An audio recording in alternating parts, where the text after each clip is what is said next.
Good morning, everyone, and welcome to the National Library of Australia. I'm Alison Dellett, the new Director General at the Library, and it is my pleasure to open this new chapter in a partnership that means a great deal to us. I'd like to begin by acknowledging the Ngunnawal and the Ngambri peoples, the traditional custodians of the land on which we gather today. I pay my respects to their elders past and present and extend that respect to all Aboriginal and Torres Strait Islander peoples joining us today. This always has been and always will be Aboriginal land, a place of stories, knowledge and deep cultural practice. I particularly want to acknowledge and pay tribute to the power, the resilience and the strength of elder women who have cared for country and people here for millennia. Today marks the beginning of a 4-year collaboration between the Library and She Shapes History, an organisation that is ensuring more Australians encounter women's history, on our streets, in our archives, and increasingly in our national imagination. This partnership is based on a shared belief that history becomes powerful when people see themselves in it and when stories that have been long left out of the textbooks are given light. The Library holds a rich collection of women's history: diaries, court records, photographs, oral histories, manuscripts, union files, objects, and more. But as many of you know, a collection will only achieve meaning as people engage with it. And we are all too aware that for so many, reaching our collections is difficult. That's why this partnership matters to us. Over the next 4 years, across 12 talks, we'll be working closely with She Shapes History so you can create meaning through our collections. Together, we're not only showcasing extraordinary speakers and stories, we're creating a digital hub of research tips and reading lists that will make these histories easy for anyone to discover by the end of the series. This is about empowerment, not just education. We have such a wonderful crowd here today, and I know many of you are joining the Library for the first time. I particularly want to acknowledge the presence of the Minister for Finance, Katie Gallagher, and the absolutely extraordinary Elizabeth Reid, the world's first female advisor to women's affairs, and one of the many magnificent collections that we hold at the Library consists of her papers. I also want to acknowledge the hard work of the Library staff to make this happen. Putting this program together has drawn on our diverse experts, from curators and oral historians, our digital specialists, public program staff, education and lifelong learning teams, and marketing professionals. Together, they ensure our stories are presented with care, with accuracy, and with depth. It is a reminder that telling history is always a collective effort. And of course, we are honoured to be working with Sita Sargeant, the founder and CEO of She Shapes History.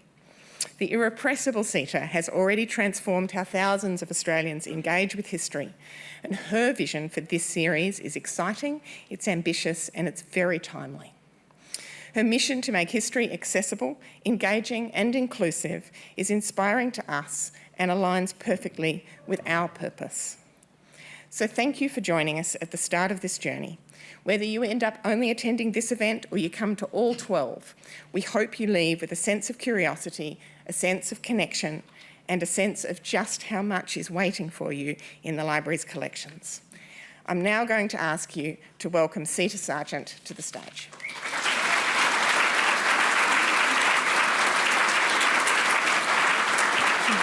Hello. Thank you so much, Alison, for that really wonderful and generous introduction. I'm Sita, the CEO and founder of She Shapes History, and I could not be more delighted to be here with all of you. And I'd like to particularly say welcome to Senator Katie Gallagher and the incomparable Elizabeth Reid. I also wanted to acknowledge that we're on Ngunnawal and Ngambri land and pay my respects to elders past, present and emerging, and I would like to extend that respect to any First Nations people joining us today. The National Library has a collection of over 11 million items, and I just learnt today that it's being expanded by 2 kilometres every single year, which is kind of outrageous to think about. And so many of these items relate to women, What's hidden in these walls and in 2 off-site storage facilities, because I can't fit it all in this building, is this really extraordinary collection of women's history, one that most people don't know exists or how to access. And that's why I really wanted to work with the National Library on this series. So every quarter, we're going to be diving into a different aspect of Australian women's history.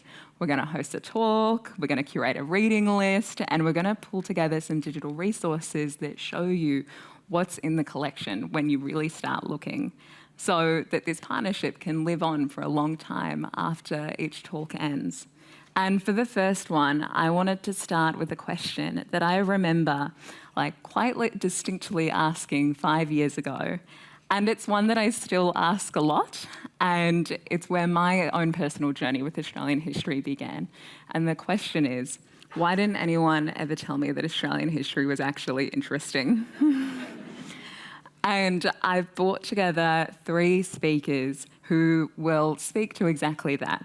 But first, I worked with the National Library, and particularly the incredible Susanna Hellman and her team.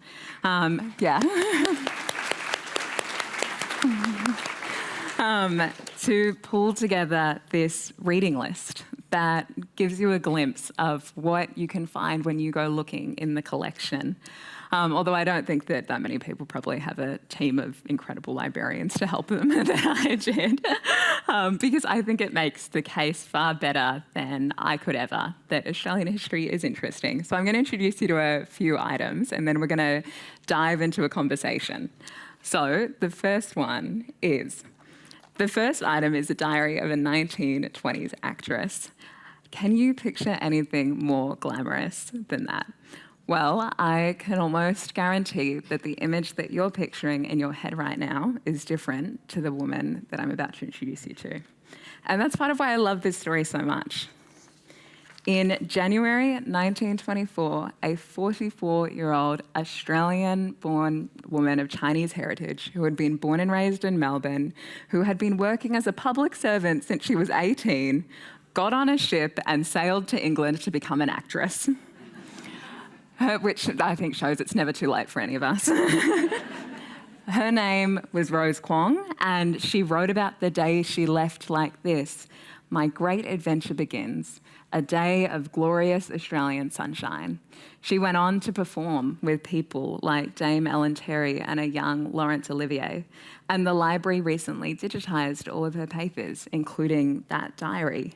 And there's a few things I love about this story. One is that the collection, Rose's papers came to the library through her flatmate. Her flatmate had kept all of this and gave it to the library.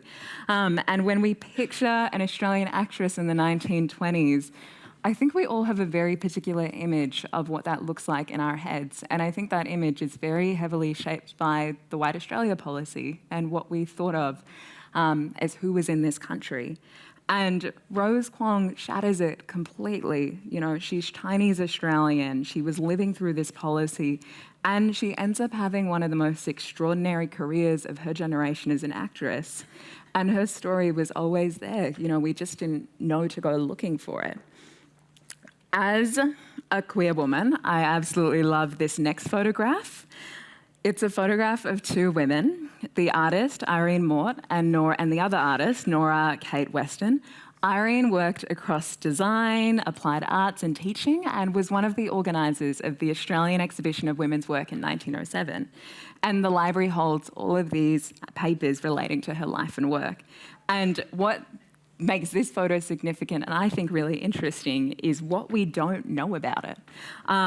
Irene and Nora lived and worked together for decades, and to their family it was described as companionship.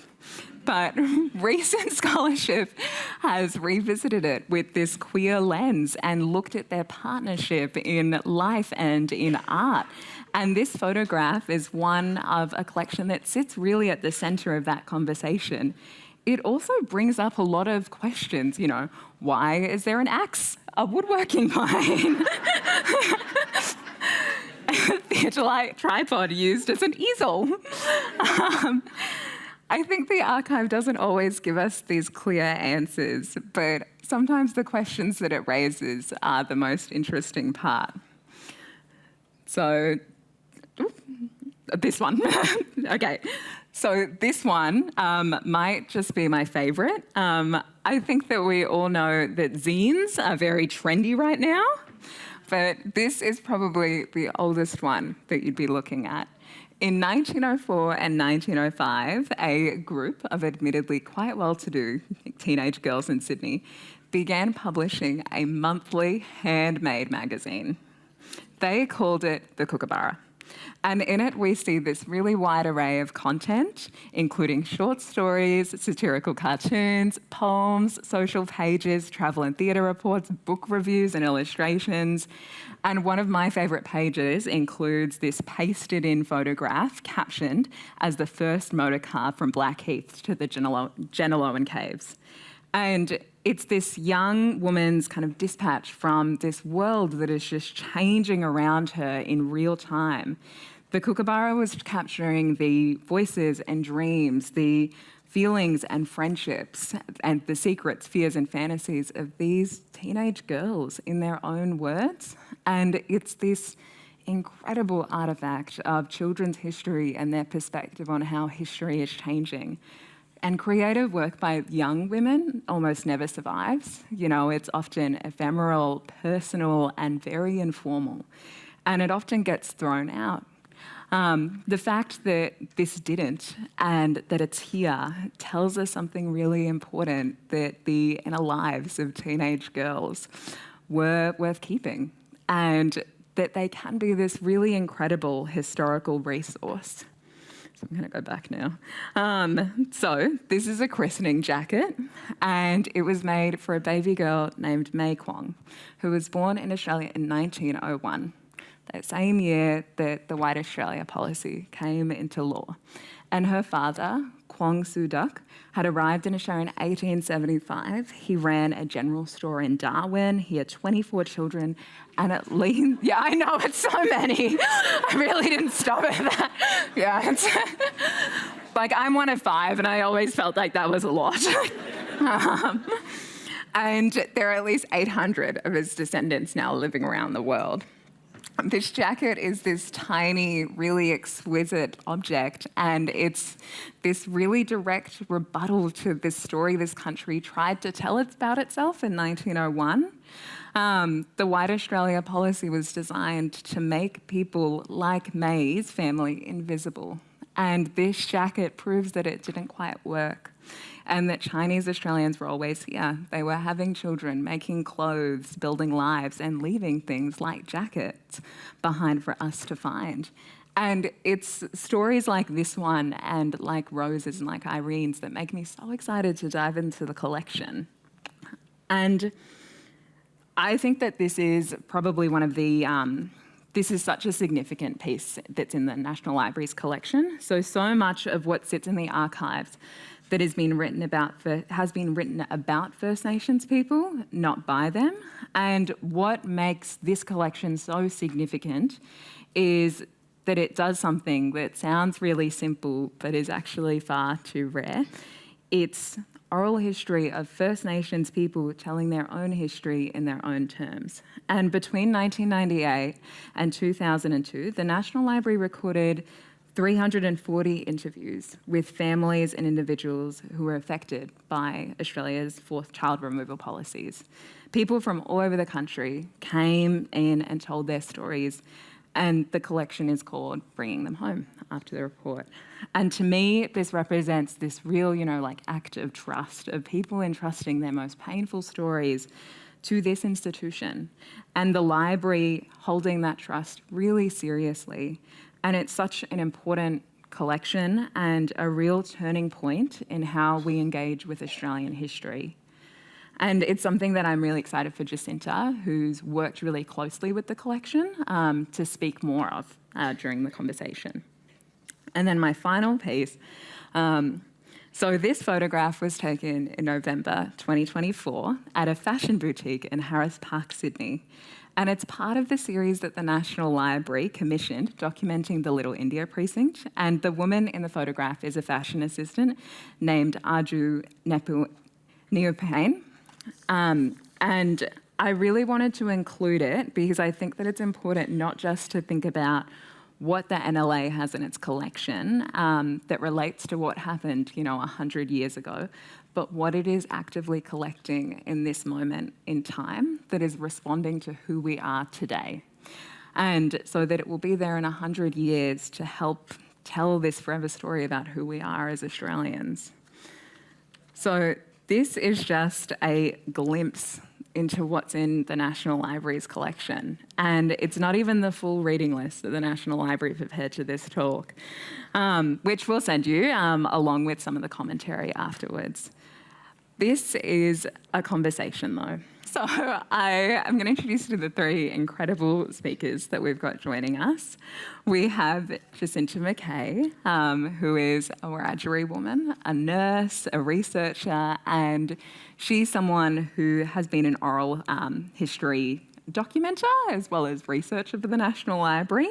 And she's currently finishing her PhD, which is exploring how we can use history to make nursing more culturally safe for Aboriginal communities. We also, Jacinta, do you want to come out? Okay, first one.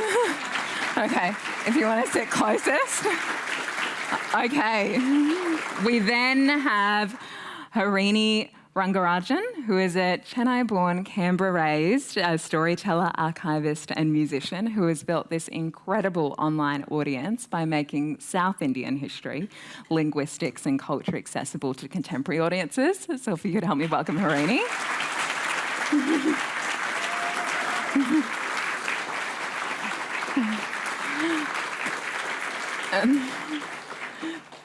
And last, but definitely not least, we have Santilla Chingaipe, who is a Zambian-born filmmaker, historian and author, whose work explores settler colonialism, slavery and contemporary migration in Australia. And her book, Black Convicts, which I think is a must-read, traces nearly 500 people from African descent who were transported here as convicts and was shortlisted for the Stella Prize. So if you can join me in welcoming Santilla.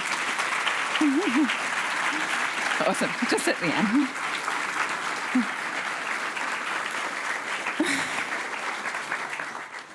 Oh gosh, okay, that was a real dive down. Hello. Well, thank you for that. So my first one, and this is going to be short and sweet. When you were growing up, what did Australian look like in your head, Jacinta? Yeah, Australian history for me looked very male-centric and very separated, I think, are the two things.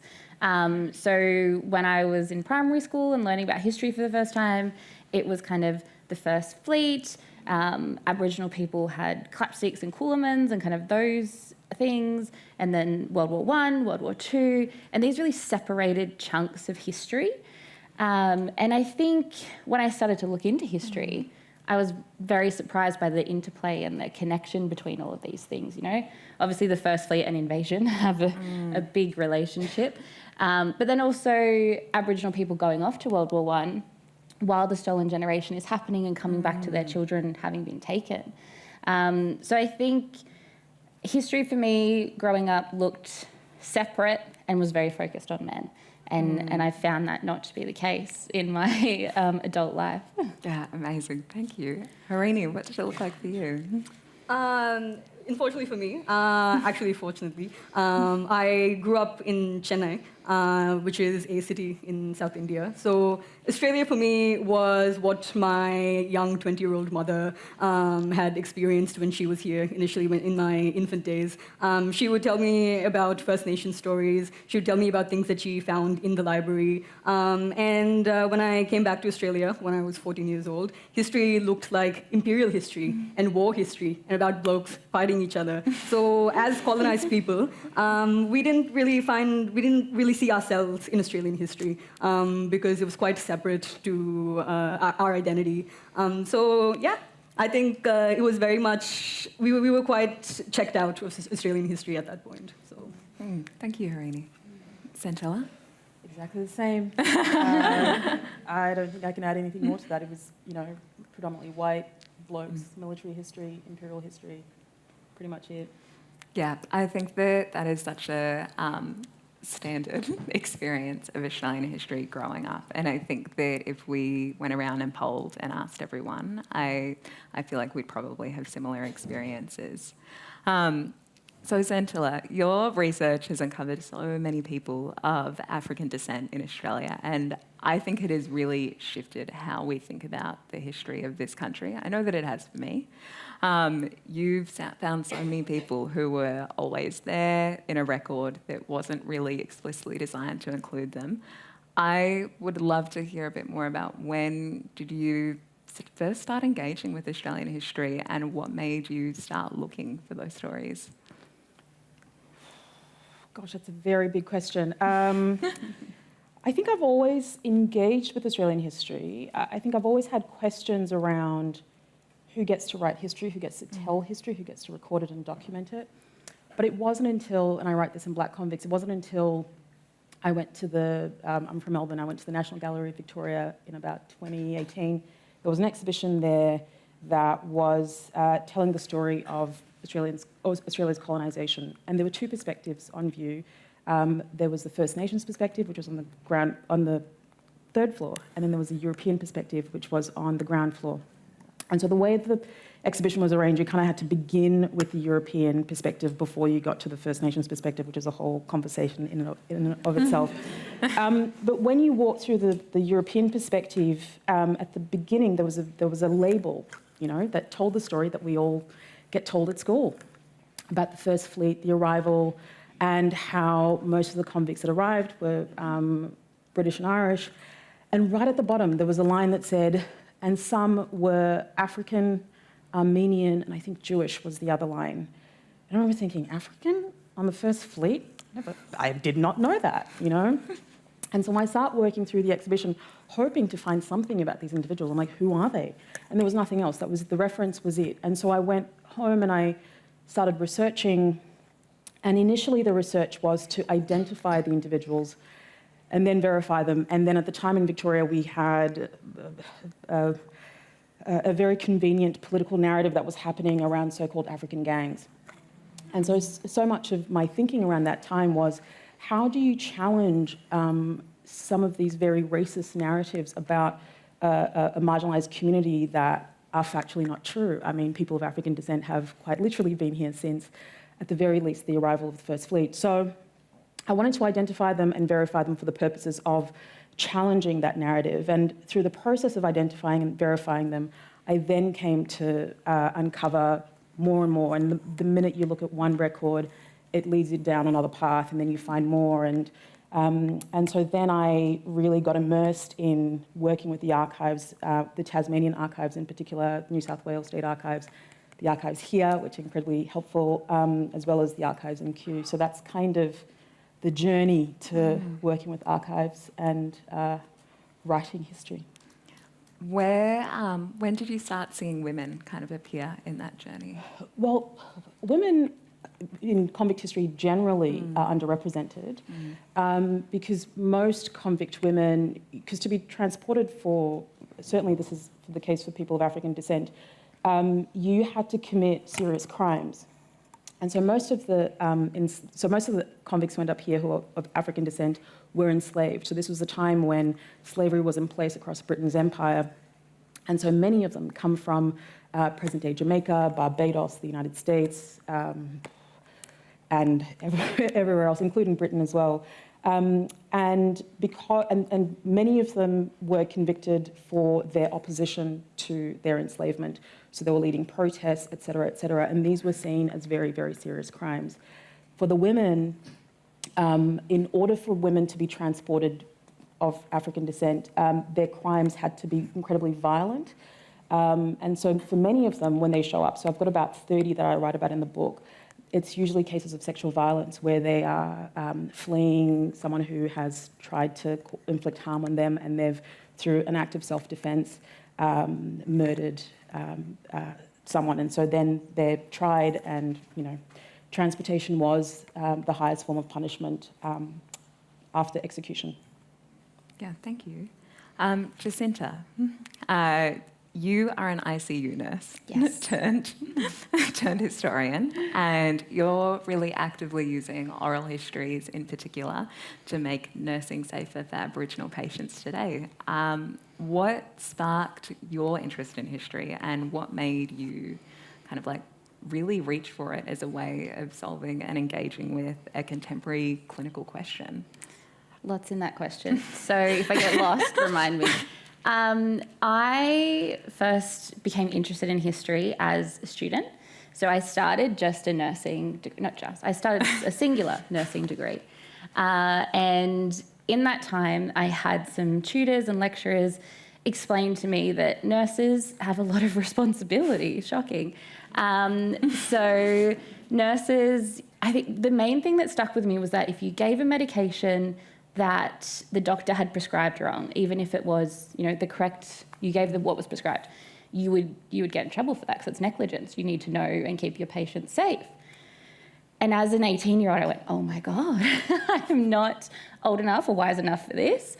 And I wanted to stretch out the degree a little bit.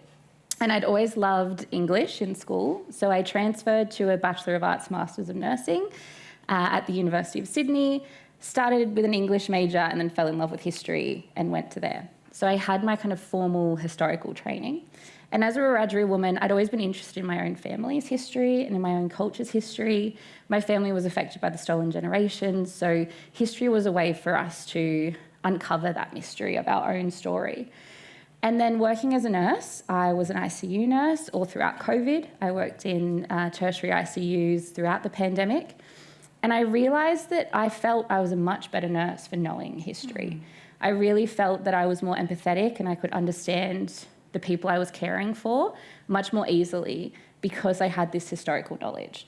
I was also really aware that I was living through a historical moment.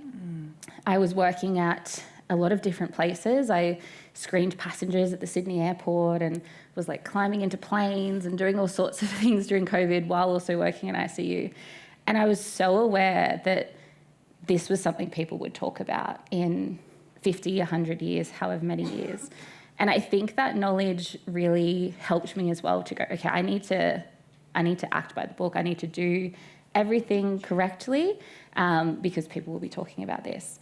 And that evolved then into a very burnt out ICU nurse post-COVID. I thought I need to do something different and relax. So I thought enroll in a PhD. That's what people do to relax. So a different sort of stress. And I knew I wanted to investigate how history can inform nursing. And for me, the Aboriginal and First Nations perspective was the obvious answer. Literature and evidence tells us that historical determinants are very important for Aboriginal and Torres Strait Islander people's social and emotional well-being. And we also see a really large number of discharge against medical advice. We have our large health gap. And historical determinants, I believe, and literature supports, are a key factor in keeping people safe in hospitals. To elaborate a little bit, if we can put ourselves in First Nations people's shoes, if you're not a First Nations person, imagine that you are very sick, you've had a heart attack, you're vulnerable, you're really scared because this is a life-threatening thing, and you are put in a institution, in a hospital, where you were taken from your mother, and your mother was forcibly sterilised while they were there.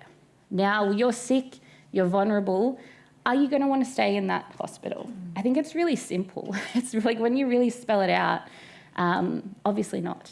Obviously, as soon as you're feeling better, you want to get out of there. And that's not every Aboriginal person's experience, but it is some Aboriginal people's experience. So I think the historical literacy for nurses and teaching them those stories, I call it like putting the puzzle pieces together or connecting the dots, as in if someone's family have been treated poorly in an institution, if they have been abused in an institution by nurses and by doctors, like let's not pretend that hospitals, nurses and doctors weren't key parts in the stolen generations. People were very often taken to or from hospitals. So it was a really clear area where I thought this investigation is really needed to highlight to nurses and midwives why knowing history is really important. Not just knowing how to, safely administer a medication, but also knowing how can I make someone and help someone to feel safe and to stay and to hopefully improve patient outcomes and health outcomes in the bigger picture.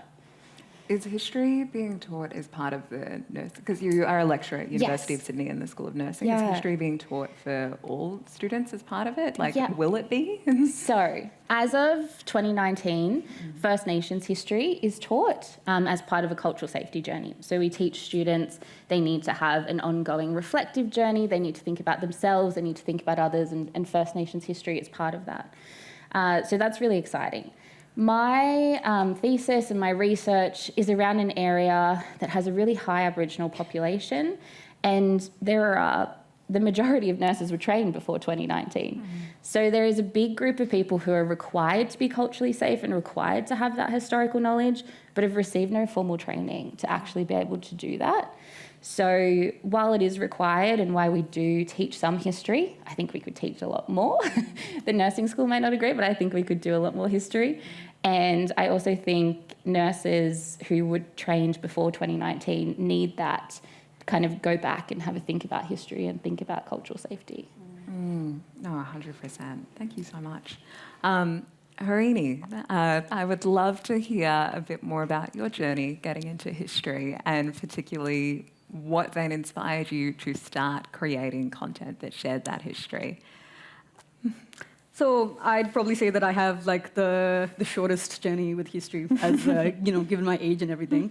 But the journey actually begins from a very young age for me. My parents were always people who were like old souls. They had this like dream of like going back to where we come from, trying to like figure out what our roots are and everything. That led us to go live by the countryside that we refer to as like the Kaveri Delta. So the delta is pretty much like the end of a river. So it's a very highly fertile region. And it was also the heart of the ancient Chora Empire, which was probably one of the only Indian empires that went outside of India. They ended up going all the way from India to Indonesia, to South Korea, to Myanmar, to a lot of Southeastern Asia. So it was one of the earliest imperial empires. And being in the heart of the Chora Empire, I was able to discover ancient temples. I was able to look at the inscriptions on the wall, trying to like decode what they say, teaching myself like rudimentary epigraphy to try to piece together what's going on,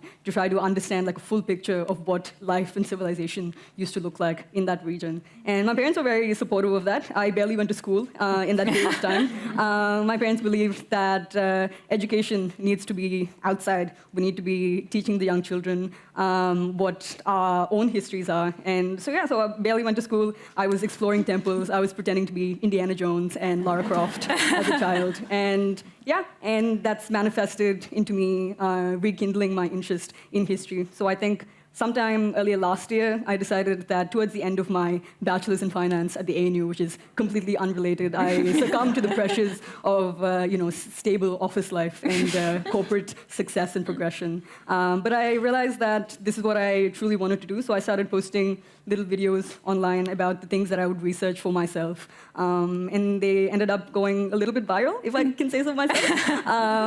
So I'm very grateful for the traction that has, mainly because of the fact that when we talk about Indian culture and Indian history, there's a very predominant narrative, especially that's being presented to the West. We think about Bollywood, we think about like a certain kind of, like a certain strain of what it means to be South Asian. But there are so many cultures that are underrepresented, and a part of that is the world of South India, or the southern part of the peninsula, which is often underrepresented because, I guess like there aren't as many immigrants in the West from that region. So my job at that time, like I wanted to make sure that I'm spotlighting my culture, making sure that everybody knows that India is not a monolith, South Asia is not a monolith, and show people that history can look quite different. Amazing, thank you. I think that you were someone that I was so excited to be able to get onto the panel as someone who's half Tamil. You're full Tamil, I'm half. Obviously the cooler half for you. And I have been thinking about my Tamil identity a lot because it's not something that I ever really engaged with, and I always identified as just being an Australian. And the thing that made it feel very front of mind for me recently was I went and saw a play with my mother as part of Melbourne's Rising Festival called The Supposed to Be, and it was the first time that, she's someone who's been in Australia since the early 90s, that she had ever seen a Tamil experience on the stage. And it was in 2026, and it was the first time for me that I'd seen a story like that reflected. And I think it is because I agree with you, when we talk about Indians in Australia, it's often North Indians. So I think that what you're doing is amazing. And I'm really interested in why, and you can be very honest here, this is a safe space, you don't feel like the National Library has been an accessible space for you to come and do research and engage with, particularly as someone who so clearly loves history and research and engaging with it.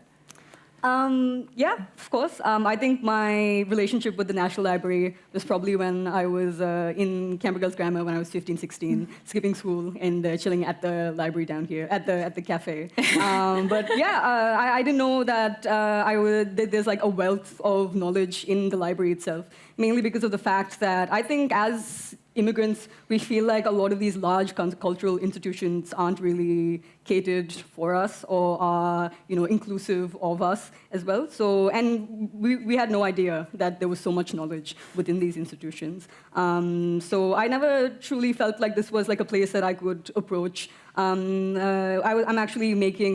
directing and producing a film, a documentary film about a group of trans women who derive their gender identity from a specific god. So typically in the West, gender identity is often, and feeling conflicted with the gender that you were assigned comes from distress or dysphoria. These people obtain their sense of identity from a spiritual experience. And the key text for that, which was a book by Evelyn Meyer, written in 1987, which was completely inaccessible to me from the internet. I realized that there's a copy here at the National Library. But when I knew that coming into the library and reading wasn't an option, it was too expensive for me to get copies of it. So so that lead was pretty much closed at that point. It would have been an amazing resource for me. But yeah, I think that there's a bit of hesitation for people from my community to approach these large cultural institutions that seem a little daunting for us. Yeah, I think that leads really well into Santilla. You were here yesterday doing some research at the National Library for a project you're working on. And I would love to hear, how do you go about actually finding stories in the collection, and how do you know what's there, and what is that experience like for someone who, like Harini, or like so many people, just wouldn't even know where to start? Yeah. I come at it from a very different perspective because I do have the training, so I do know how to approach an institution like this. I do know how to ask questions. I do know how to go looking for the things that I need. But I think Harini touches on something that's really, really important and really worth underscoring, this idea around access, because that access also leads to a very bigger point that I'm always trying to make about who gets to write history. When I was making my way here today, my Uber driver was Egyptian, and he was talking about how much he loves the National Library, but he was like, I'm very distrustful of history because it's always written by the victors. And it was a very interesting kind of conversation that he was having with me around this idea around who history is for, and what it's saying, and this feeling of not being part of that story. Because historically, a lot of communities have been left out of the narratives, and they do become distrustful of certain narratives. And so even accessing institutions, there's a sense that there is nothing in the institution that could speak to them or their history or their stories.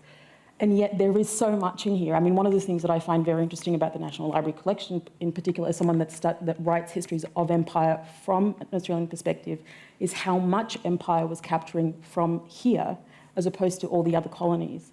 Australia has so much capture in our archives that tells us a lot more about how Britain was operating not just here but in other territories, but also helps us understand what we've then inherited as a result through various institutions, whether it's judiciary and everything else. And even the treatment of First Peoples, because you see how Britain was going colony after colony after colony, particularly in the West Indies, massacring First Peoples there, then bringing in indentured labour, then bringing in trafficked Africans and building the system that's then being taken to every other colony. So by the time Australia is colonised about 180 years later, it's essentially the same template, it's the same governors, it's the same people in all of these places who are creating racial hierarchies, the language, everything we've inherited, basically. And in order for us to understand that, we have to understand what empire was doing. And the collection is quite revealing because it tells you a lot about the certain places that empire was. So you can get a sense of parts of India, for example, if you are able to access the archives. But I think the process of opening up institutions is a very important one. How do you create access for people from communities who might not think that their story is part of the collection when it actually is? And I think that's an ongoing conversation that has to be had because it's a very important one, because it continues to, because if that doesn't shift, it means that the dominant narrative around history will always be written from one perspective. And we need multiple perspectives to be able to understand the truth of history. I would love to hear from your perspective, how do you think we can create that access? What would that look like? I think there are many ways. I do a lot of work with Museums Victoria, and one of the things that we're doing at Museums Victoria with the particular African collections that I'm working with, so these are collections, there's probably about over 9,000 objects in there, and many of these objects haven't been looked at in 50 years. So it's a lot of work that's going to have to be done to be able to, figure out the provenance and also begin processes of whether or not, some of the objects are returned to communities, et cetera, et cetera. But one of the other things that we're actively working at is how do we bring community in? How do you get people to come in, to engage with the objects, to respond if they're artists, if they're writers, if they're, school children coming into Museums Victoria to be able to kind of have that experience with objects that speak to their story. And I think that's one way of doing it. I think another way is, making it easy for people to understand that reading archives, there's an art to it and there is a skill to it, but most people can access Trove. Trove is a very useful tool in being able to figure out a certain story. You can pick up a newspaper from the past, and that can give you clues to parts of stories that are missing from our national narrative. But I think it is just constantly trying to kind of revisit ways in which you make these sorts of things accessible to people who might not otherwise think that they have any stake in it. I was wondering, Jacinta, if there's anything you'd like to add? Can you repeat the question? I just think, you are someone who, similar to Santilla, has very deeply engaged with archives and collections, particularly the oral histories, but kind of more broadly. And I would love to hear kind of your perspective on how you go about actually diving into that and how someone could start. Yeah. So when I started here, so I was a scholar at the National Library in 2024. And my project here worked within my PhD, so looking into the history of nurses, healthcare, and Aboriginal and Torres Strait Islander people in the Shellhaven on South Coast, New South Wales. So I wanted to find everything that I could. And even though I have a history degree and I was enrolled in a PhD, that doesn't mean you know what to do or how to do it. So I just started by searching one thing. I wanted maybe the Shellhaven Hospital. So I would search that and find some different things. And then I wanted First Nations perspectives. So I would search Jerinja, Wreck Bay, Wandi Wandian, all those kind of key First Nations terms for the area. And within the things that I found, you would then find the other keywords that were also included. So I found, a lot of different things that I probably wouldn't have initially thought to search, but they were common keywords in all the sources that I was using. So then I would go down that rabbit hole. And then I found the oral histories as well, which were just such a wealth of knowledge. And it was very hard not to get distracted and to stay on my path of this is what I'm looking at. Something I think I'll definitely be coming back to see is a Debt Best's collection of oral histories on Aboriginal nurses across Australia. But there were so many, I think the oral histories were such a wealth of knowledge for me because it gave that First Nations perspective, which not in all of them, but in most archives across Australia, we just don't have.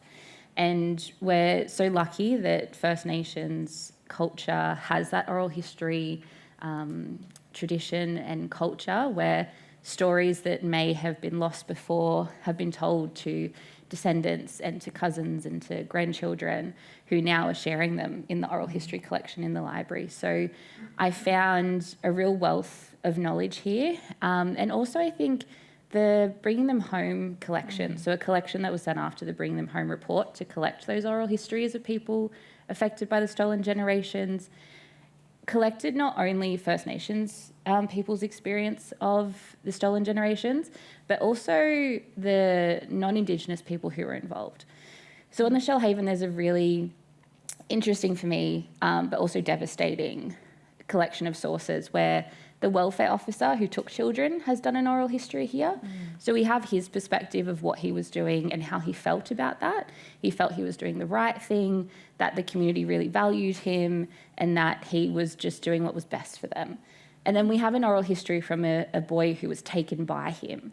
So we have his perspective of this man was terrifying and we were all scared of him because we all knew he would take us.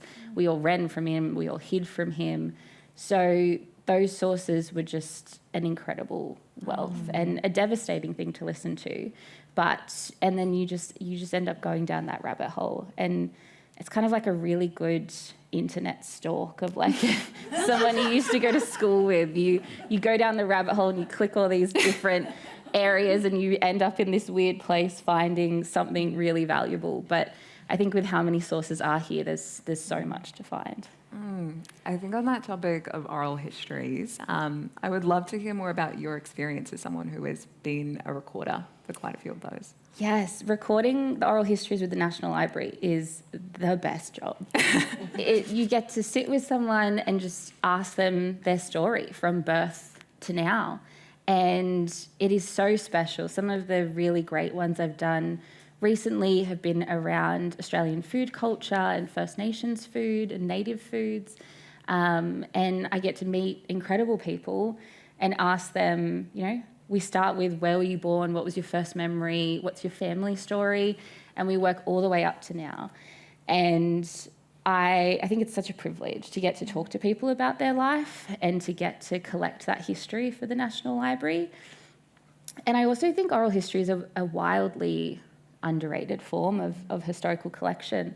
If we look at it historically, I think oral histories are seen as soft or different, not something that a proper historian would use. But I really disagree. I think oral histories, and if we think about written history and why they're valued in that ivory tower of historical academia, they're valued, I think, because we go all the way back to the Reformation of who could read and who had access to these texts. And that's why a lot of our history is written by wealthy white males, because they are the people that could read and write, and they are the people that could have access to these texts. And as we move forward, obviously oral histories are a First Nations tradition here in Australia, and I really believe that they were disregarded for a long time because of that. They didn't fit the academic historical mould that people wanted them to fit. So I really try my best to decolonise my work and to value those oral histories in some cases more than those written works. If I have a written letter from a colonist in Berry or an oral history from an Aboriginal family of their story with that person, I really try and flip the historical narrative on its head and go, let's listen to these people rather than, yeah, sure, whatever this guy wrote, because why do we value that? I could write in a diary today and be like, Sita is 90 feet tall and has green hair and like all these things that are not correct. But because it's written down, we take it as fact. So I think oral histories are really important for that. And they also give you a feel of the person. You have those little background noises of like their dog at their feet, or they're getting a delivery and you hear the doorbell go. But you really get a feel for the human being behind the story. Oh, that's fabulous. Harini, I would love to know a bit more about how and where you find stories and evidence to make South Indian history engaging and relevant. As someone who was born in the 2000s, I am truly a child of the internet. One of the best things that my parents did for me was to give me unrestricted internet access, which was both a good and a bad thing, I think, in ways. So my journey obviously started by being on the ground, growing up where history was. But once I moved back here to Australia, to Canberra again, I was sort of feeling a little disconnected from my homeland, from the people, from the music that I practice. I am also like a classical musician. I play the violin and I sing. I do South Indian classical. It's like a very complex genre of music that's very mathematical and very theory-based. Since I felt quite disconnected from all of that, I sort of went to my safe space, which was the internet. I very quickly learned the art of looking things up, the art of using algorithms to find things that worked for you, using connections and narratives to understand what the broader picture was. So having in the initial days, having free resources as someone who didn't have university access was very valuable to me. I would go out to friends and I would ask them to retrieve certain works for me, certain journals or like articles or research papers that I didn't have access to. I would go out there and be like, can you get me this particular one from this journal? I don't have access to it. I can't pay for it. So my knowledge building was very much through community, through exploring the internet in a myriad of ways. And I think over time, the knowledge base sort of accumulates and you sort of know in which corners of the internet certain pieces of information exists. And that becomes very helpful because that allows you to unearth things that previously wouldn't have been accessible for people like me. So the internet has sort of democratized who gets to read what kind of information. And that's part of the reason as to why I'm using the internet again to put it back into the world so people can access it in a more equitable way. Where are some of the women in the stories that you've kind of found? The women are everywhere, but again, with written history, since the writers are usually white and male, they're often left behind. When I think about women in history, I think about this really interesting story. In the 1700s, under the Tanjore Maratha king. So in classical music, there is a genre, there's like a specific set of works called padams, which is pretty much like a composition that is used for classical dance. For Bharatanatyam, if you would have seen, like the dancers who are dressed up in the saris and then have like the fun, like hand positions and all of that. So those are compositions that go with the dance pieces. Oftentimes, these pieces are left uncredited. We don't really know who wrote them. So by default, they all sort of decided that we're going to create like a fictitious male character and attribute all of these compositions to someone who didn't even exist. We don't even know if that person existed. But that person is a male, apparently. But something really interesting that I found was in the 17th century, there was a poet known as Muddu Palani. This is a woman who wrote something quite scandalous. And at one point, the British tried to ban, censor, and destroy this piece of work. It was an erotic piece of literature. It's called the Radhika Santvanam.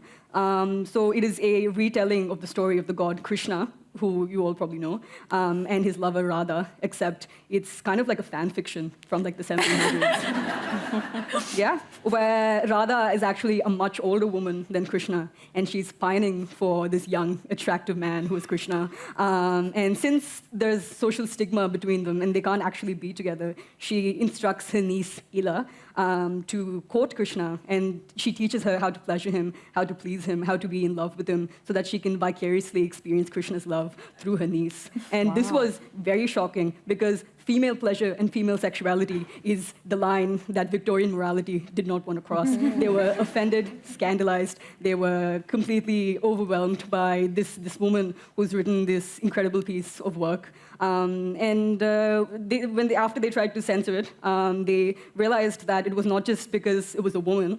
It was the fact that she was also a sex worker at the court. So here's a woman who doesn't come from a place of privilege, who is highly literate, who has this incredible wealth of knowledge, who has created this incredible piece of poetry, demonstrating that, people in literature and people in poetry don't have to be privileged men.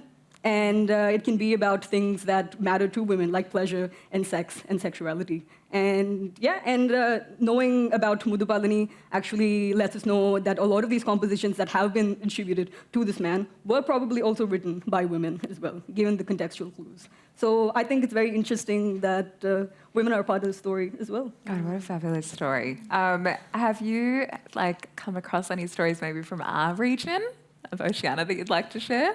About women specifically, not yet. But South Indian people have been in this part of the world for a very long piece of time. I was talking to Sita about a discovery that they had in New Zealand.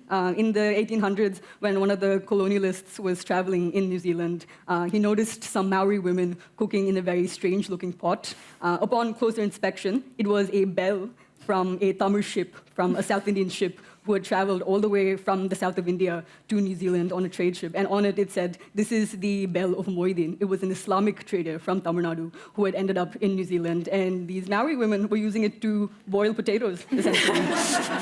So cultural continuum and human migration has existed between the south of India and Oceania for a really long period of time. In fact, one of the things that we first noticed when we moved here in the early 2000s was that a lot of the Aboriginal place names sounded like, it was a little too easy for us to pronounce it. My mom would point at the sign that said Warramanga, the suburb, and she would go, "That sounds like a Tamil word. That sounds like something that we would say." And that's not a coincidence, because a lot of the syllables that Aboriginal languages use, such as the retroflex syllables, the ngas, the rs, the lurs, they do have a bit of a coincidence, because there's a lot of shared history. When there were folks from Africa during the out-of-Africa migrations, they moved from Africa to the south of India and traveled to Australia. So there's a lot of shared linguistic connection as well. So I love that you say that your mum was saying that. My mum would say the exact same thing. I have the experience of Tamil mothers in Australia. So I'm aware that I want to leave time for the audience to ask questions, but I've got a few more and then we're going to turn it over. So start thinking. But Jacinta, when the archive was originally built by people who didn't see, your community as worthy of recording, what's the work of repair? What does that actually look like? Is this adding new material, reading the existing material differently? Is it both? I would love to hear what that looks like in your experience and in your view. Yeah, I think it's important to think about truth-telling. Obviously, it's quite a buzzword. Lots of people are talking about it. But I think when you ask people what is truth-telling, not a lot of people actually could tell you. They'd say it was history, but it's a bit different from history. Whereas history is our study of humans in the past and society in the past, truth-telling spans from the past all the way through to the present and into the future. So truth-telling is looking at the past, how it affects our future. It's also telling the truth of the future, and right now as well. So pointing out where First Nations people aren't identified, pointing out where people need to do better. So I think it really is a truth-telling process that needs to happen, and that is happening here at the library. I think it's also important to highlight that the things we have in the past aren't perfect. Even the bringing them home oral histories, which I love and really use. It's important to acknowledge that the people who were affected by the stolen generations, there is a specific group who would be comfortable to sit with a government institution like the National Library and tell their story. And there is a big group that probably wouldn't feel comfortable doing that. So I think from a First Nations perspective, there is truth in what has been collected, and we need to look at it in a critical way. We need to look at the gaps and say, what isn't here and why isn't it here? How can we fill those gaps? And how can we talk to those gaps now to really tell the truth of institutions? I think apart from the National Library, every institution should have a truth-telling process. watch this space, you know. Give me an institution and I'll do something. But something really interesting I found in my work here was there is an oral history from the mission manager's wife in Rosebery Park in Nowra, in the Shellhaven. And she talks about where her husband was trained. And he received his training at the University of Sydney. And I work at the University of Sydney. And I went, how have I never known this? How have we never talked about this? So I think there's little truths scattered throughout the archives.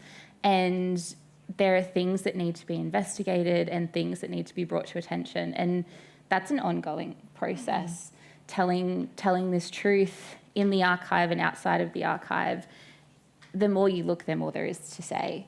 And the more you find, the more avenues there are to tell that truth. And I also have a lot of faith in the library. When I was here, I remember speaking with the Indigenous engagement team quite a bit about the sources I was finding and, you know, how could we work with those sources? How could we work with community to make sure that those sources were doing the things that they needed to do?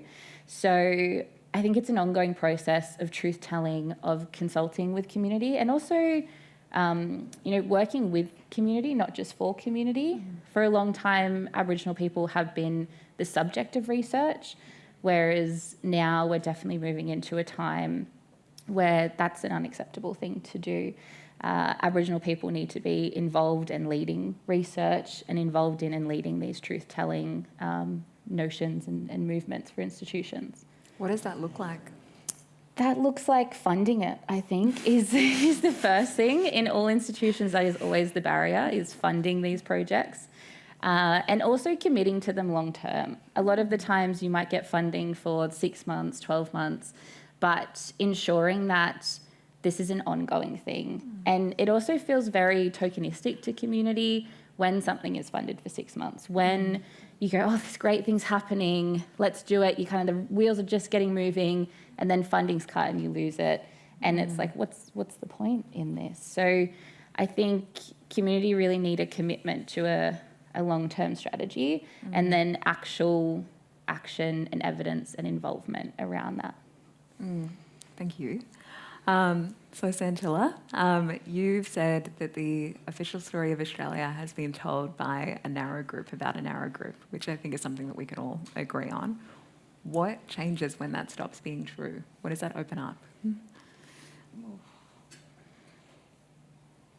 I think I might answer it by picking up on something Jacinta said earlier. Jacinta, you mentioned that, you know, sometimes when you're engaging with the archive, you'll sort of read a document that a colonial official wrote, and the interpretation is just because it's written, therefore it's true. And one of the interesting things about historical inquiry is that, and this is, you know, one of the reasons why we have to look at history as something that is not fixed. It is constantly evolving. It is certainly not linear. And one of the interesting things about archives, particularly I work with colonial archives, and as someone that looks like me, who comes from a marginalised community where the archive has not always recorded, documented people like me with a sense of agency, with a sense of autonomy. So I approach the archive with suspicion. And because there is suspicion, it doesn't mean that I'm not engaging with the archive. I think we absolutely should engage with the archives. I think that this material exists for a reason.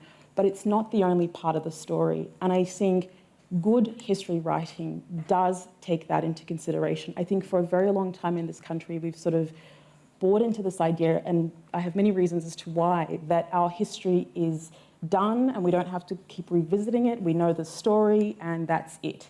And any good history always recognises that there are pieces to the story that are always missing, and those perspectives lead us closer to what is the truth. And I think the perspectives that become useful are perspectives like oral histories and various ways of kind of going. So one of the things that I do whenever I look at the archives, so when I first started working with archives, I naively went in thinking, it's written, therefore it's true. And then halfway along the way, I realised, oh, but who's recording this? And do they have any sympathy for the people that they're recording, or does it serve them as people who are in positions of power And most of the things that we get in colonial archives are written from perspectives of people who are authorities. It's governors, it's officials, and they are not sympathetic, particularly to convicts, for example. And so you can't take their word as the absolute truth. You have to ask questions around that, and that context helps frame the events. And so you can use that information and it becomes useful in being able to understand the way events work, but you cannot just see that piece of evidence as the only way to understand that story. And that's where we begin to fail audiences, when we do not tell the truth about history and we just go, because this person said so, therefore that's the only perspective and that's the story.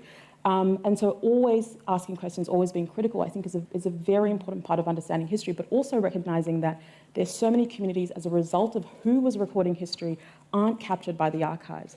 And so one of the challenges that I had with black convicts was there's very little evidence where these convicts are speaking with agency, where you get to hear their own voice. They're being written about by colonial authorities, they're being some of them, when they end up in court, aren't even witnesses in their own trials, right? And somewhere along the way, I have to make sense of, who are these human beings? Who are they? What's their story? And part of that becomes incredibly frustrating because, there's an access there that I will never have, and I'll never be able to know that story, right?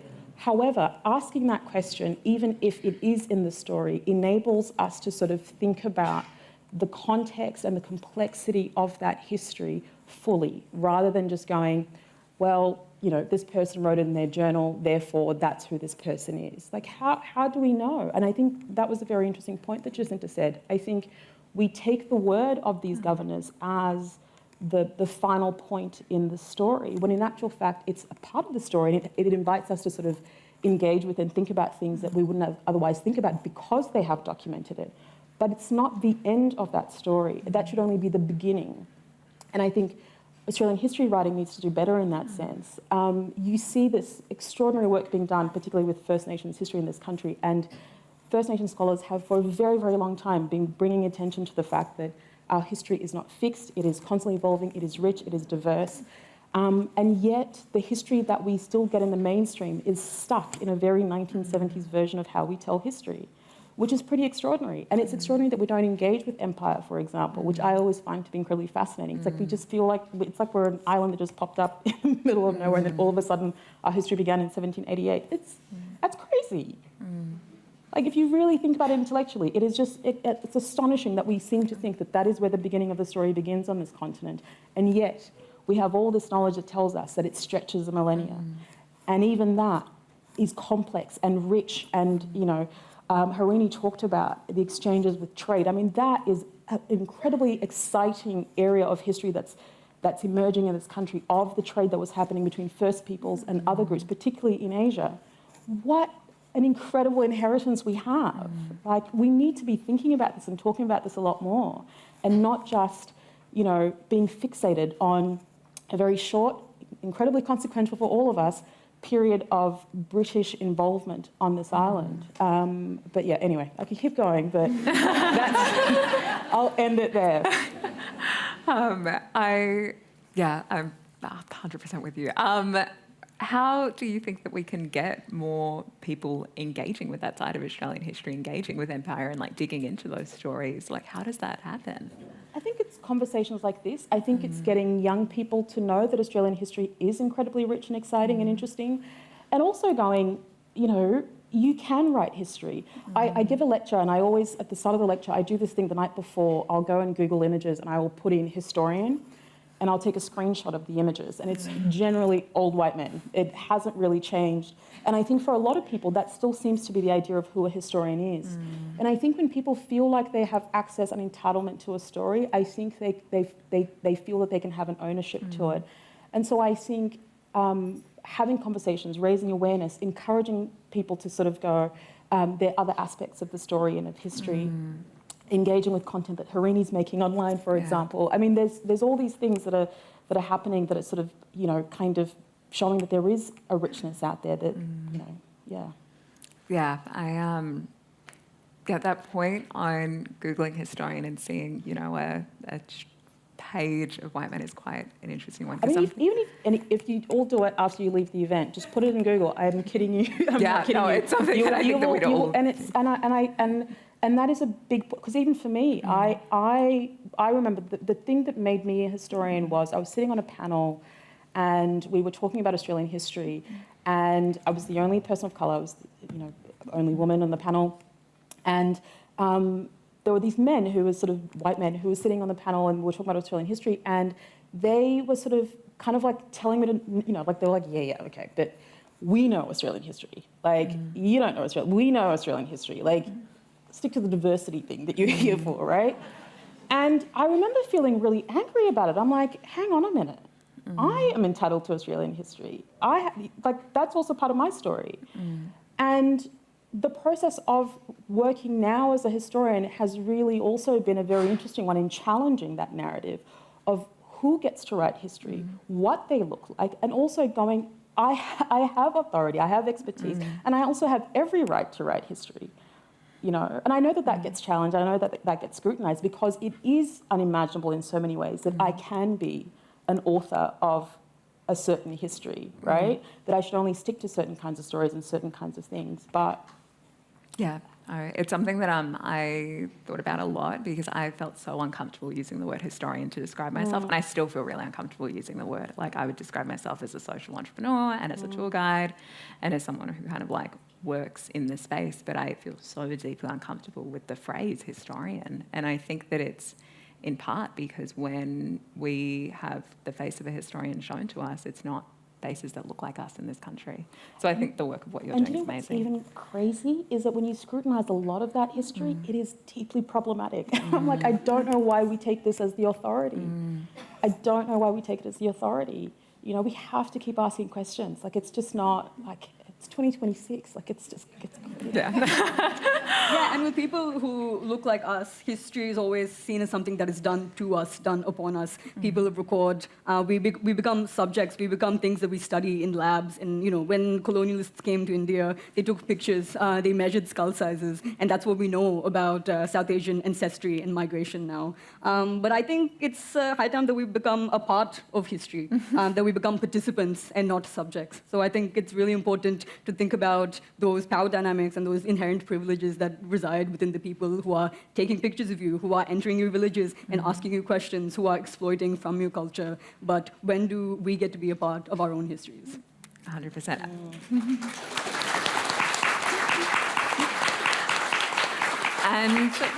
And on that note, I might open it up to the room if anyone has any questions. Okay, maybe around the front.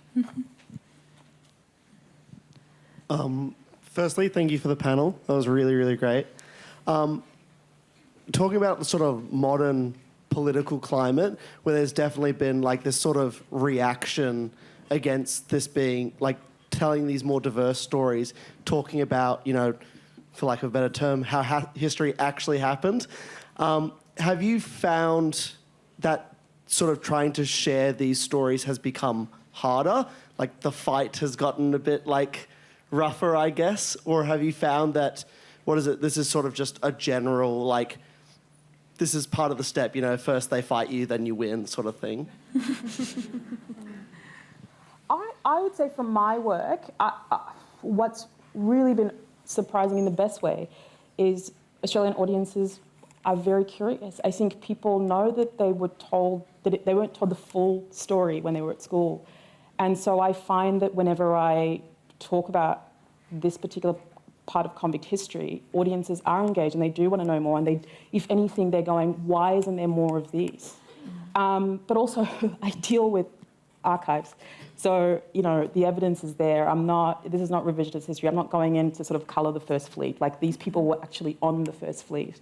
These stories exist. And the footnotes are there, so you can trace it all the way to the archive. I'm not making anything up. And I think that is part of what's, I think, been exciting for a lot of people, is that the fact that I think people are aware that, the Australian story is a complex and complicated one, that we've inherited a lot and we still are yet to reconcile that inheritance. And I think people are just genuinely curious to sort of go, how do we fit into this story? And these perspectives, I found audiences to be very receptive to these histories. I wonder if Harini or Jacinta, if there's anything you want to add? I've had, I guess, was a little bit of like political pushback, you could say.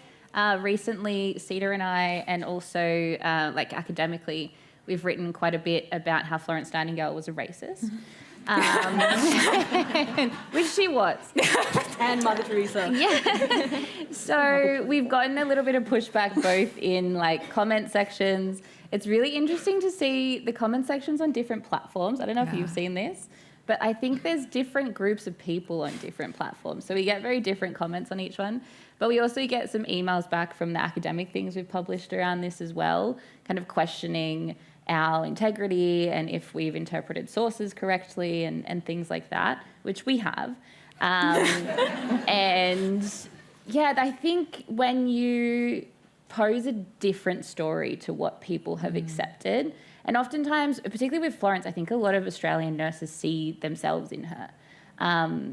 So when you say, well, actually, she was quite problematic and racist, people, I think, I'm assuming, feel almost kind of personally offended that you're putting that label on them as well because they see themselves in her. So there's been a little bit of pushback, but there's also been a lot of really positive things and people going like, yes, you know, say more, we need to hear these things. So it's all in the process. I think you expect a bit of both. Yeah, I think that for us, like we, as She Shapes History has kind of become more and more visible, like we've definitely seen a huge increase in the amount of like comments in particular that we get of people just saying like, this didn't happen, you know, there's a reason why women haven't been recognised, and it's because I didn't do anything, which is just like clearly not the case. And I think it just shows how deeply like women have been erased from history in this country, that people respond that way and respond with just shock that they are. Awesome. I think we've got a... Hi, thank you so much everyone for sharing pieces of your work with us. I just wanted to comment and also ask all four of your wisdom in, I know this room isn't the perfect sample of Australia, but I think we all have a responsibility of infiltrating the spaces that we have with whatever we consume. And I think the dominant colonizing cultures are obsessed with consumption of history, because when I was back home, I used to think of history as a white people's thing, like they do history, I live, I do the thing that needs to be done now.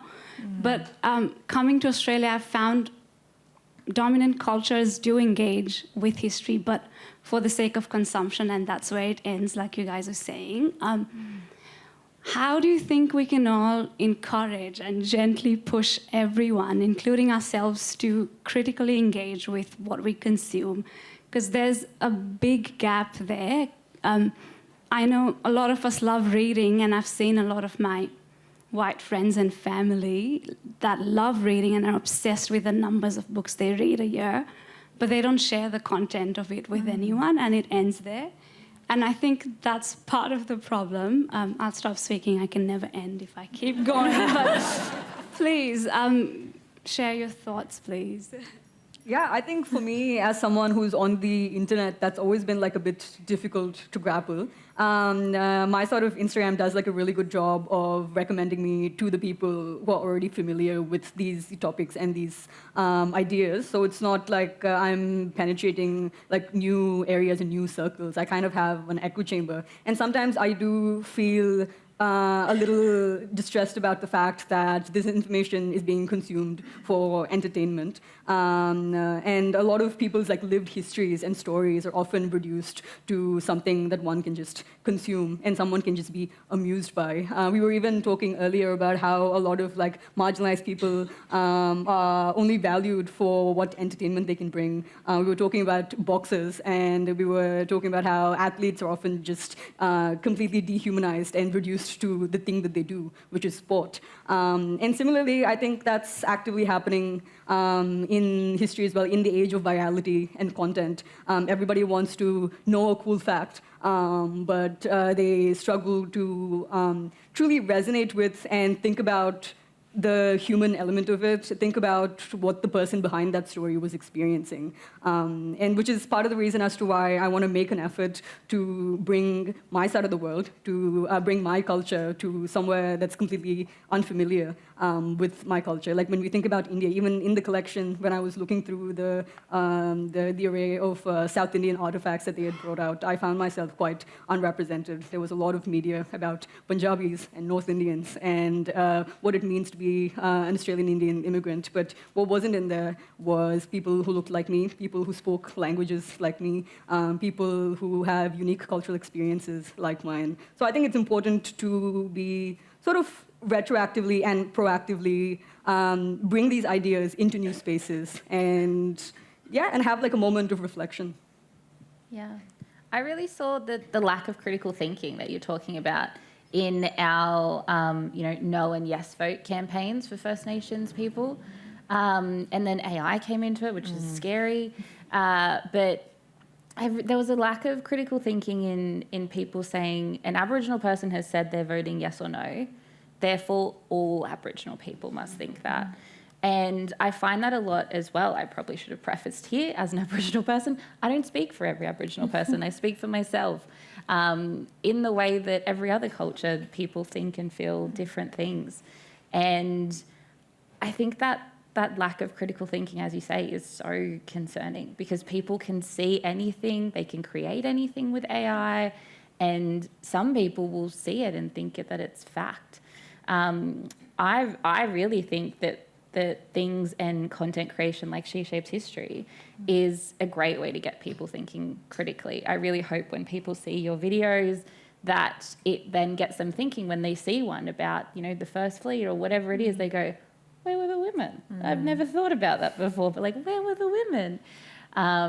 So I hope that the content that the amazing people in this lounge are creating helps in that critical thinking and kind of is something that's consumed in a critical way and educates people in that. But it also is hard because if you make a video or something going, let me teach you how to critically think, people are going to scroll in a second. They're not going to be interested in that. So you have to be very clever in how you do it, which I think She Shapes History does do. Santilla, was there anything you'd like to add? Yeah, I thought it was a really great question because it's sort of on the one hand, I think it is everyone's responsibility in a democracy to be informed. I think people should be reading, engaging. Part of the reason why I write books, the reason why I make films is to sort of go, here's information, and hopefully it helps shape how you move through the world. But then the other area that I think about a lot is also the work that institutions need to do. And a lot of institutions in this country are so behind in lifting a lot of this load. I think it's normalising a lot of these stories, normalising these histories so that, for a lot of people, it's not necessarily this thing that it's a new discovery. It has to be part of how we move, how we breathe, and it begins within institutions. It can't be an afterthought. And for so long, a lot of these histories have been an afterthought, and they remain an afterthought. Do you know what I mean? I think about someone who's of African descent, being part of Multicultural Australia, I think it's Harmony Week or Harmony Day that becomes the day where it's almost like this one acknowledgement of these stories, these histories. And it's why does it have to be this one day? Why is it not 365 days a year in the same way that First Nations histories also have to be 365 days a year, in the same way that European perspectives are 365 days? You know what I mean? It's sort of all these things can coexist. All of these truths can coexist. It's not one or the other. And I think the more we start getting these institutions to sort of shift that and centre that, I think it lifts a lot of that responsibility from individuals because it's very difficult to sort of get people to change their behaviour. I'm just always excited whenever people engage with things and are critically thinking, particularly now, more so than ever. It's very important to ask questions and to think and to read. But I'm also very, very mindful of the fact that is not a responsibility that individuals should carry on their own. I think institutions have to do a lot of the lifting. Amazing. We might go for one more question and then two more questions, and then we're going to round out. When I read history, I often think, what will history be like in 50 years, 100 years' time, given that we can all tell our stories now? So I'm interested to hear, do we think it could be different to what we're experiencing now? It could be if the archival processing is equitable, and my argument would probably no, the biases that we already see in the archive will probably still be perpetuated in 50 years, so we'll still be seeing the same erasures and silences. And again, this is the kind of work that needs to be done, that needs to be embedded within institutions, where you're sort of very aware of who's recording history, who's being recorded, what perspectives are being captured, so that future historians have that to deal with and they're not getting the gaps. So I'm not as optimistic in thinking that the histories will be drastically different. It's also access to archives, knowledge, being able to write history. I mean, these things all come with so many structural barriers as well. Reading archives is not an easy thing. You have to be skilled at it, and that already creates so many barriers for people from marginalised communities to be able to access. So I'm not optimistic that it's going to be vastly different, but I hope that many more perspectives are revealed in the next 50 years. Do you want to maybe add to that, Jacinta? Yeah, I'm interested in what we'll have access to, as you say. Like, if someone had access to all social media, you would get some really interesting views. And it would then be the job of discerning what is accurate and what isn't, and how do you do that? But I suppose I'm concerned that these places that are collecting all of this data, all of these videos, comments, commentaries, are owned by private companies. Like, what is Meta going to do with all this data? What is Elon Musk going to do with X? That's a scary concept. But there's a lot of control in those platforms that we don't have control of, that libraries and archivists don't have control of. So I think we have an abundance of data, but whether it's accessible, whether it's usable, and what it looks like, I think will be a very interesting thing to see. And particularly over COVID, I think there was so much happening, and as a historian, I remember sitting there taking photos of all these like health documents that I probably shouldn't have, because I was like, this will be so interesting. We changed our basic resuscitation, which has never been done. If anyone's done a first aid course, right? So it's like danger, response, airways, breathing. Airway got cut out for New South Wales Health and for all health organisations because it was protecting the safety of nurses and things. But that's huge. That's a massive historical thing. And, you know, will we have access to those things? We will, because, you know, I'll give them to people. But once I'm not registered anymore. But how do we get access to those sorts of things? And who now has the ownership to these digital things as well, I think is a really interesting question. And I hope it is equitable and great and amazing, but you never know. Yeah, I want to say that I'm very optimistic. Like, I think maybe in kind of contrast, that I'm really optimistic that the Australia that we'll live in 50 years and how we engage with history will be so different to how it's happening today. And I think the thing that has made me feel really, really optimistic is, you know, this is a space that I'm actively working to create, like, employment opportunities in the space of, like, women's history. I'm working with so many incredible institutions like the National Library of Australia who are saying, we want to work with you to make this possible. Like, we know that there is this huge gap here. Like, we want to fix that. And we know that it's going to be a long journey, but let's, you know, walk it together.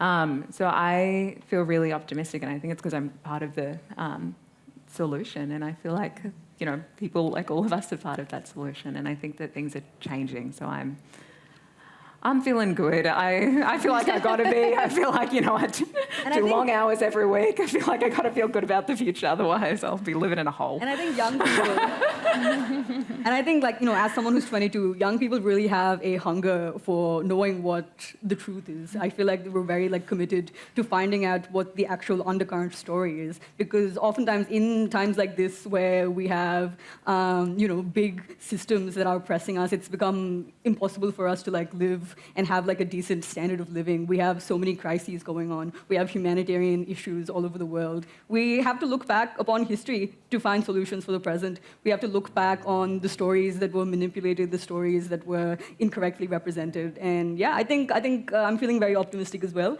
as a young person, since it seems like me and my peers were quite committed to figuring out what the real story is. And on that note, I think we'll bring Alison up to round us out. In bringing this one to a close, I wanted to start by thanking our panel for their generosity and their insight.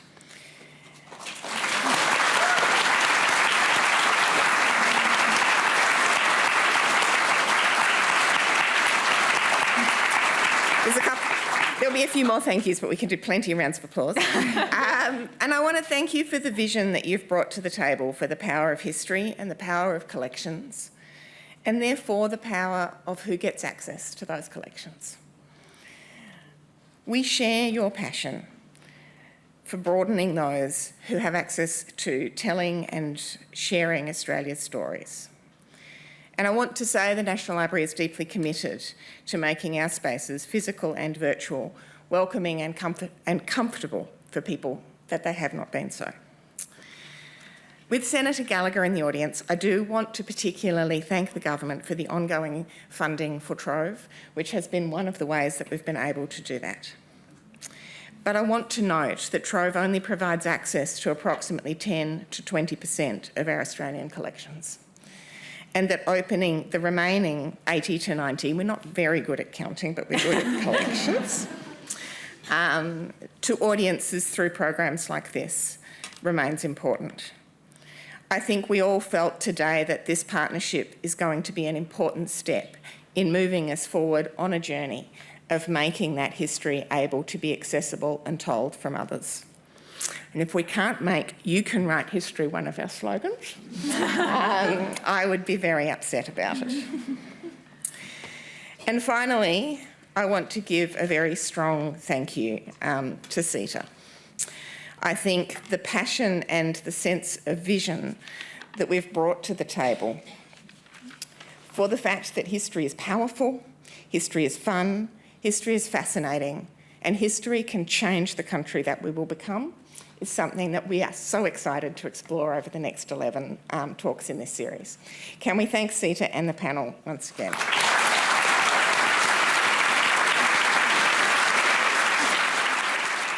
And as Sita likes to say, keep shaping history.